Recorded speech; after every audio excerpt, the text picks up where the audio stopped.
এই যে খুব খেয়ে দিয়ে সেজেগুজে রাজসভায় যাচ্ছ, তা আমার ব্যাপারটা মনে আছে তো?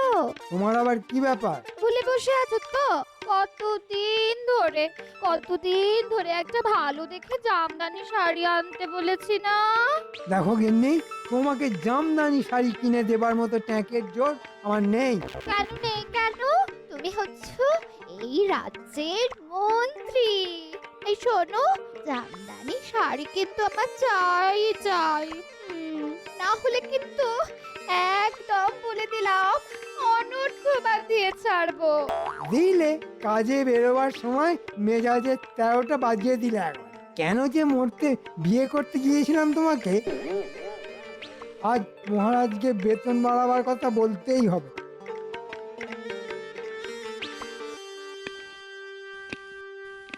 আরে এসো এসো মন্ত্রী, তা বলি শরীর স্বাস্থ্য ভালো তো?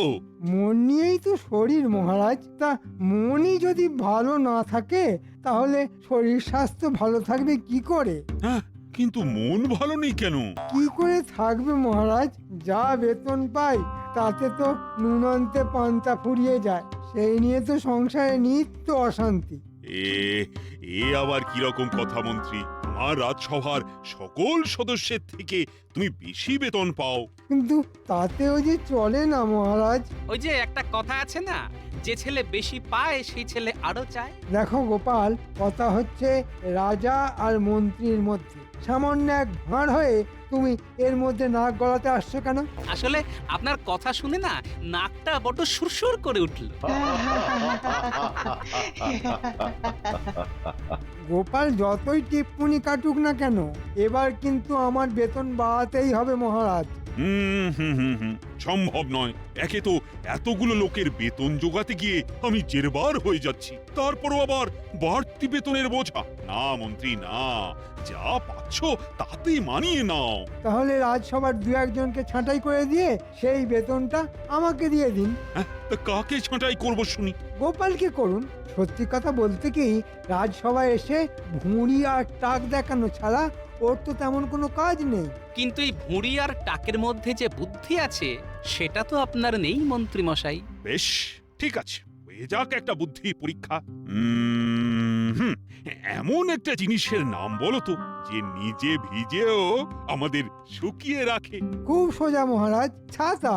হ্যাঁ, ছাতা তো শুধু বৃষ্টি থেকে আমাদের মাথা বাঁচায়, কিন্তু বৃষ্টির জলে আমাদের হাত পা যদি ভিজে যায় সেটা তাহলে কে শুকোবে? গামছা মহারাজ, নিত্য নিজে ভিজে আমাদের গা শুকনো করে দেয়। সাবাস সাবাস, তাহলে বুঝতে পারছো তো মন্ত্রী, গোপালের মতো বুদ্ধিমান লোককে কখনোই ছাঁটাই করা যায় না। না না, কোনো মতেই করা যায় না। তারপর সেনাপতি। আমি শত্রুর হাত থেকে এই রাজ্যকে রক্ষা করি মহারাজ। আর রাজবৈদ্য করে চিকিৎসা, সভাকবি কাব্য রচনা করে, রাজপণ্ডিত পাঠশালা চালায়, আর বিজ্ঞানী করে বিজ্ঞানের সাধনা, আর রাজজ্যোতিষী গণনা করে। না না মন্ত্রী, এদের মধ্যে বাড়তি এমন কেউ নেই যাকে আমি ছাঁটাই করতে পারি। অতএব মন্ত্রী মশাই, বুঝতে পারছেন তো আপনার বেতন বাড়ার কোনো সম্ভাবনাই নেই, তাই অযথা কাউকে ছাঁটাই করার কথা মাথা থেকে নামিয়ে যা পাচ্ছেন তাই নিয়েই সন্তুষ্ট থাকুন। না, বেতন বাড়ার আর কোনো আশাই দেখতে পাচ্ছি না। কি যে করি এখন? বউয়ের মান ভাঙাতে জামদানি শাড়ি কিনি কিভাবে? হ্যাঁ, মুটির মা পেতলের কলসি ভর্তি করে জল তুলে নিয়ে আসছে। ঠিক আছে, এই দিয়েই বাজিমাত করতে হবে। শুধু বটা ঘটা আর আমার গিন্নির সাহায্য লাগবে। কিরে, সারাদিন গল্প গুজব করে সময় কাটালে চলবে? কিছু রোজগার পাতিও তো করতে হবে। তা কি করতে হবে? কিরে, পারবি তো? তুই যাকে বলে জলের মতো সহজ কাজ। কাজটা করে দিলে কত পাবো? পাবি রে পাবি, ভালো মতোই পাবি। কবে করতে হবে? ধর কালি।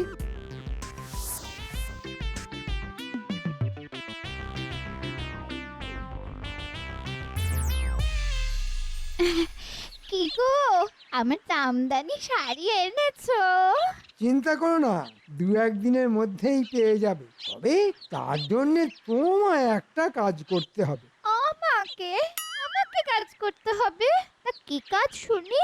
ওই তো জলের ধারে বসে জলের মতো সোজা কাজ একটা, মানে ঠিক কাজও নয়, শুধু একটু গল্প কর ব্যাস। আর ঠিকঠাক করতে পারলে শুধু জামদানি শাড়ি কেন, তার সাথে সোনা হিরে কিছুরই অভাব থাকবে না তোমার। বাবা রে বাবা, কি দুষ্ট বুদ্ধি তোমার মাথায়।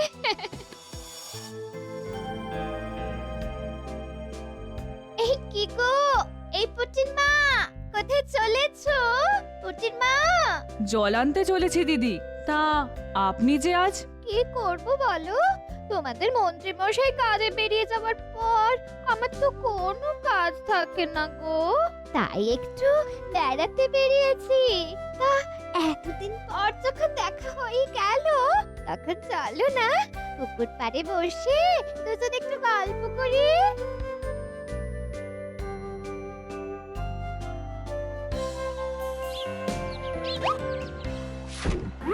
তা বলো পুটির মা, তোমার ঘর কন্যা কেমন চলছে? ওই একরকম, মানে আমাদের মতো গরিবদের ঘরকন্যা যেমন চলে আর কি। এই দেখো দেখো, পুকুরের জলের দিকে তাকিয়ে দেখো, কত বড় বড় রুই কাতলা কেমন ঘুরে ঘুরে বেড়াচ্ছে। ওই ওই ওই ওই দেখো। কোথায়? ও হ্যাঁ হ্যাঁ, ওই তো পুকুরের একেবারে মধ্যেখানে। ওই যে দেখো দেখো দেখো দেখো।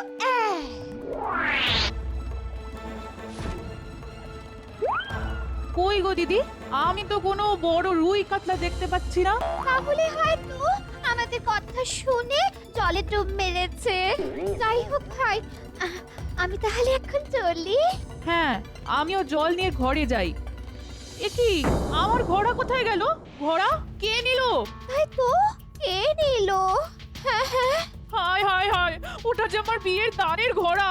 ভেবেছিলাম মেয়ের বিয়েতে দেব, এখন কি করব? এ বাবা, দেশে কি চোরের উপদ্রব বেড়েছে দেখেছো? দুটো জলজাত মানুষের চোখের সামনে থেকে ঘোড়া নিয়ে পালালো। যাও যাও, এক্ষুনি গিয়ে মহারাজের কাছে নালিশ করো, তিনি ঠিক উদ্ধার করে দেবেন তোমার ঘোড়া। ঠিক বলেছেন, যাই বাড়ি গিয়ে পুটির বাবাকে বলি।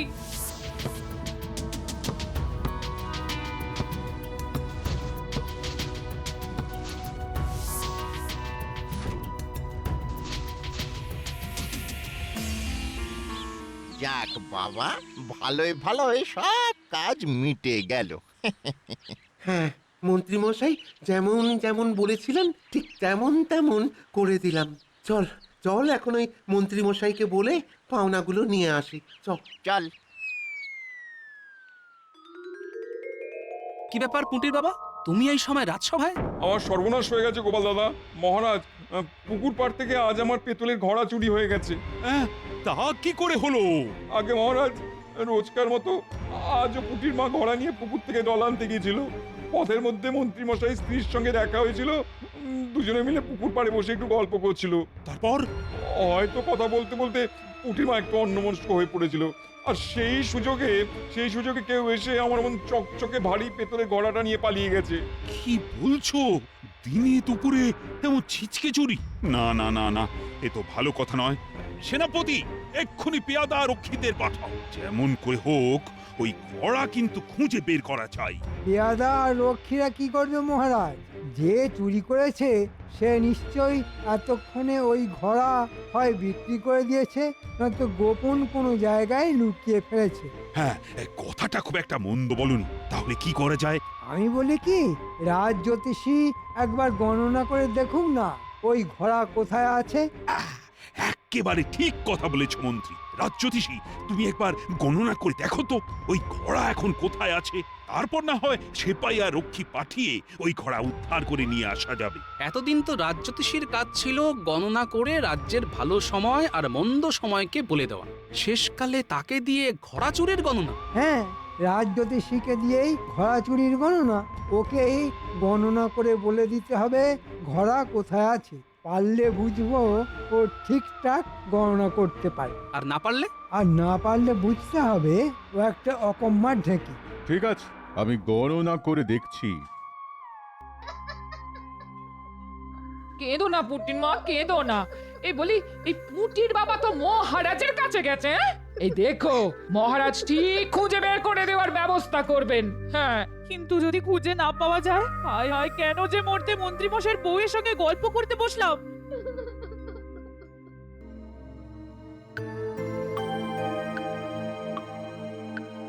কি গো রাজ্যতীষী, তোমার গণনায় কিছু কি বের হলো? কি হলো রাজ্যোতিষী? কিছু একটা বলো। না মহারাজ, না, এ কাজ আমার দ্বারা হবে না মহারাজ, আমার দ্বারা হবে না। জানতাম হবে না। আসলে তুমি একটা ঘোড়ার ডিমের জ্যোতিষী। ঘোড়ার ডিমই হোক কিংবা হাতির ডিম, তা আপনি কি গণনা করে বলে দিতে পারবেন? আলবাত পারবো। বলো কি মন্ত্রী, তুমি কি গণনা করতেও জানো? আসলে অল্প বয়সে এক বিখ্যাত জ্যোতিষীর কাছে বেশ কিছুদিন গণনা বিদ্যা শিখেছিলাম। দেখি একবার শেষ চেষ্টা করে পুরনো বিদ্যা কিছু মনে আছে কিনা। বাবা, মন্ত্রী মশাইয়ের এত গুণ! ব্যাপারটা কেমন যেন খটোমটো লাগছে। তাহলে দেখো দেখো দেখো একবার চেষ্টা করে। রাজ্যতীষী, তোমার ওই গণনার ছক আর কাঠিটা আমাকে একবার দাও তো।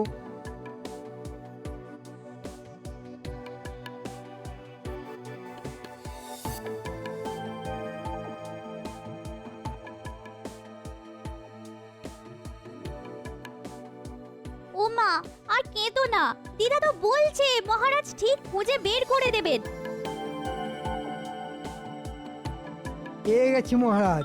হ্যাঁ, পেয়ে গেছো মানে? মানে চোরটা যে কে সেটা বুঝতে না পারলেও ঘোড়া কোথায় আছে সেটা গণনা করে জেনে গেছি। বাবা, এত তাড়াতাড়ি ঘোড়া কোথায় আছে সেটা গণনা করে ফেললো?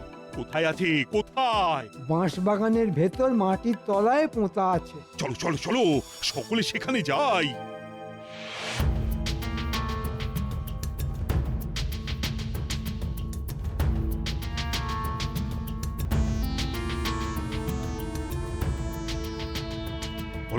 বলো তো ঠিক কোনখানটায় পোঁতা আছে? মনে হচ্ছে এইখানটা।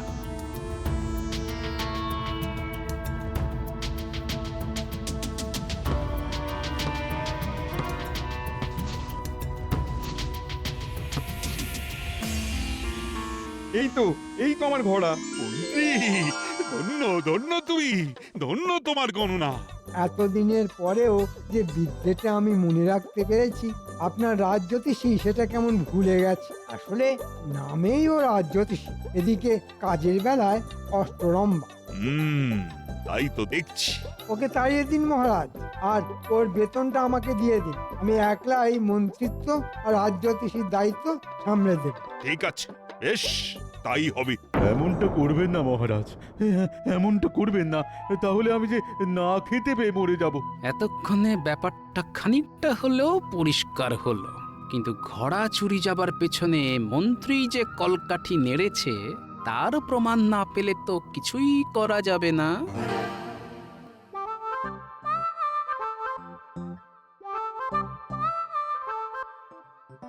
দেখলে তো, বলেছিলাম না মহারাজ তোমার ঘোড়া ঠিক উদ্ধার করে দেবেন। হ্যাঁ, সত্যি কথা বলতে হয়, ঘোড়া কিন্তু মহারাজ উদ্ধার করে দেননি, ঘোড়া উদ্ধার করে দিয়েছেন মন্ত্রী মশাই। মন্ত্রী মশাই যে এত বড় জ্যোতিষী এটা কিন্তু আগে জানতাম না। এটা অবশ্য ঠিক কথা। এই শোনো, এবার আমি বাড়ি যাই। হ্যাঁ, পৌঁছে দিয়ে আসি। না না না, আমি একলাই চলে যেতে পারবো গো।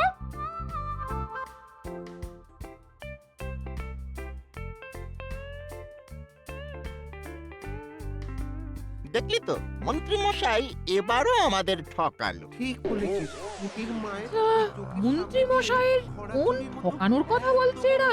কঠিন কাজ করে দিলাম, আর পারিশ্রমিক ওই মাত্র 1 টাকা। দাঁড়া না, এরপর আর কোনো কাজ করতে বললে এমন ঝোলাবো না। রে বাবা, বেশ গোলমেলে ব্যাপার মনে হচ্ছে। হ্যাঁ, বাড়িতে গিয়ে বুড়োকে সব বলতে হবে দেখছি।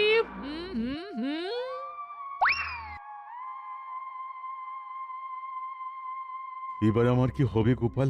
হ্যাঁ, আমার চাকরি চলে গেলে আমি যে পথে বসে যাব।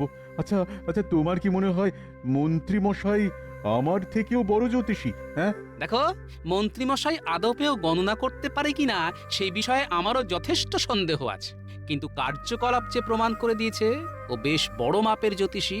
তবে এখনই এতটা ভেঙে পড়ো না, আমিও সবকিছু না জেনে এত সহজে সবটা মেনে নিচ্ছি না। এই শোনো না, শোনো, একবার ভেতরে এসো, তোমার সঙ্গে আমার কথা আছে। হ্যাঁ, তোমরা কথা বলো, আমি তাহলে এবার আসি গোপাল। না না, তুমি বসো, আমি যাবো আর আসবো। হ্যাঁ, চালটা কেমন চেলেছি বলো? হ্যাঁ, এক চালে রাজজ্যোতিষীকে সরিয়ে দিয়ে ওর পুরো বেতনটা পকেটে পুরবো আমি। হ্যাঁ, আহ, আহ, আহ, আহ। আর আমি অভিনয়টা কেমন করেছি বলো? একেই বলে রাজ্যট। হ্যাঁ, আহ, আহ, আহ, আহ। কি বলছো কি তুমি? নিজের কানে শুনেছো? হ্যাঁ গো, হ্যাঁ। তাহলে যা ভেবেছি তাই, এখানেও ওই ষড়যন্ত্রের কলকাঠি।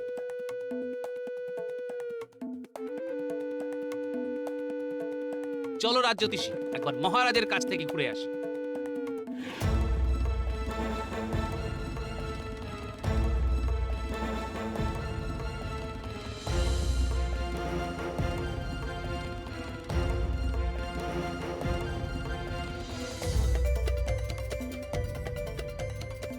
কি বলছো কি গোপাল? ঠিকই বলছি মহারাজ। কিন্তু হাতে নাতে প্রমাণ ছাড়া মন্ত্রীর বিরুদ্ধে তো আমি কোনো ব্যবস্থা নিতে পারি না গোপাল। ঠিক আছে, কটা দিন অপেক্ষা করুন। ঘটনার ল্যাজটাকে যখন ছুঁতে পেরেছি তখন মাথাটা চেপে ধরতে কতক্ষণ?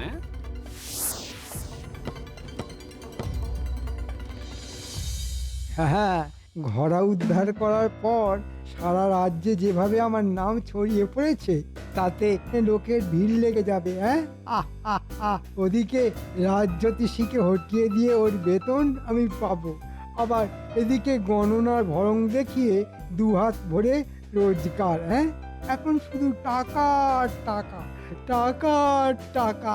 আহ, আহ, আহ, আহ। মন্ত্রী, শুনলাম তুমি নাকি একটা ভাগ্য গণনার দোকান খুলেছো। ঠিকই শুনেছেন মহারাজ, আসলে আমি খুলতে চাইনি, কিন্তু আমার সুপ্ত আর লুপ্ত প্রতিভার পরিচয় পেয়ে মানুষজন এসে এমন করে ধরলো যে। তা কোথায় ধরলো মন্ত্রী মশাই? হাত না পা? একেবারে ফরম কাটবে না গোপাল, ক্ষমতা থাকলে এমন একটা কাজ করে দেখাও না। হ্যাঁ, দেখাবো দেখাবো, সময় হলে ঠিক দেখাবো। তবে আমি দেখাতে শুরু করলে আপনি সামলাতে পারবেন তো? ঠিক আছে, দেখাও, যত ইচ্ছে দেখাও, তোমার মুরদ আমার জানা আছে।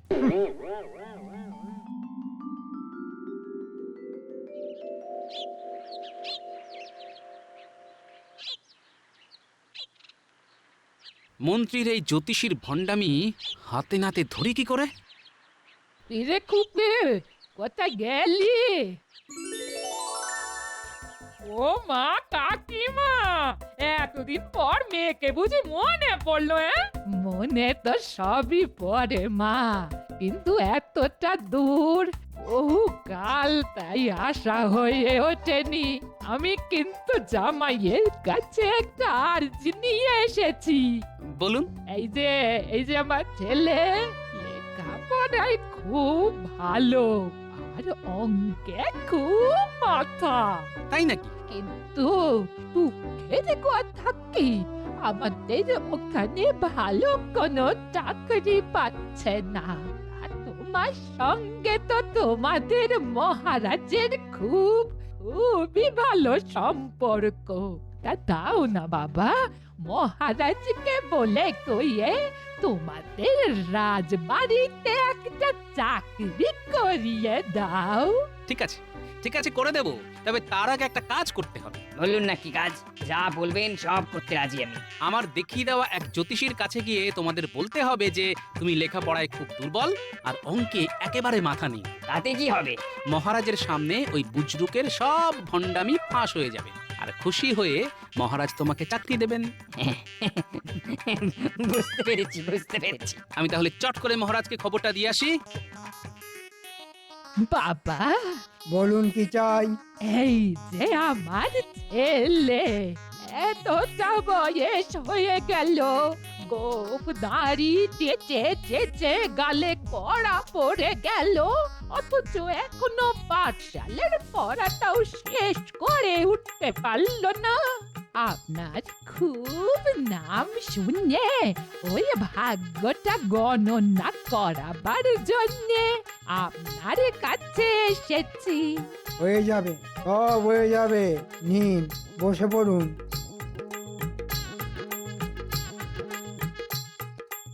বটা ঘটাকে ধরে আনার জন্য পেয়াদা পাঠিয়ে দিয়েছি। বেশ, ঠিক আছে ঠিক আছে।